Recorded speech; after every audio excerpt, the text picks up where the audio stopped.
Biden to propose streamlining how the U.S. seizes assets from Russian oligarchs to help Ukraine.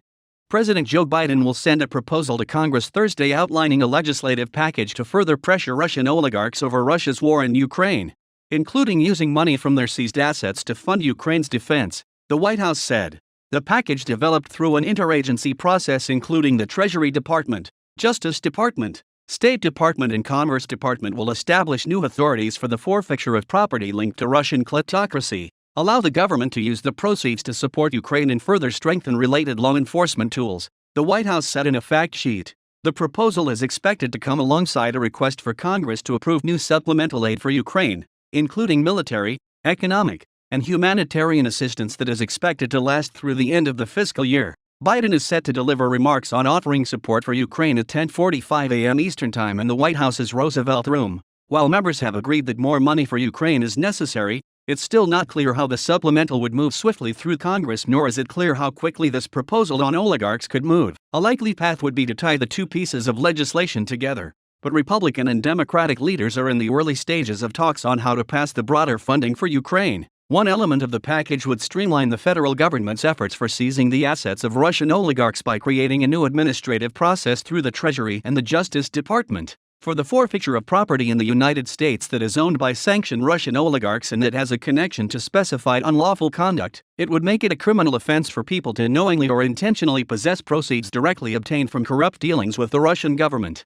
The proposal would also help direct proceeds from forfeited funds related to corruption, sanctions and export control violations, and other specified offenses to remediate harms of Russian aggression toward Ukraine, with the Justice Department, Treasury, and State working together on these efforts.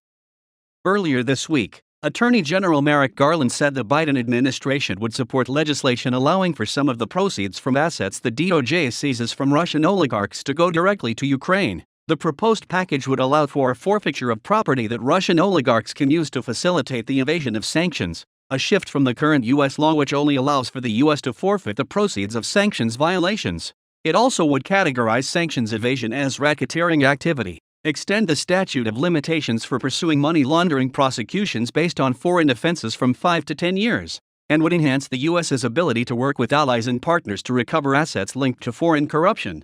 The president announced last week the U.S. would send an additional $800 million in military assistance to Ukraine as Russia refocuses its campaign to seize new territory in the country's eastern region. Biden made the case that Russia's war has entered what he called a critical window, making Western military aid all the more essential. If approved, the package announced last week would mean the U.S. has committed approximately $3.4 billion in assistance to Ukraine since Russia's invasion began on February 24. The president said the package announced last week included heavy artillery weapons, dozens of howitzers, longer-range weapons, and 144,000 rounds of ammo for those howitzers and more tactical drones. The U.S. had earlier this month announced another roughly $800 million security assistance package.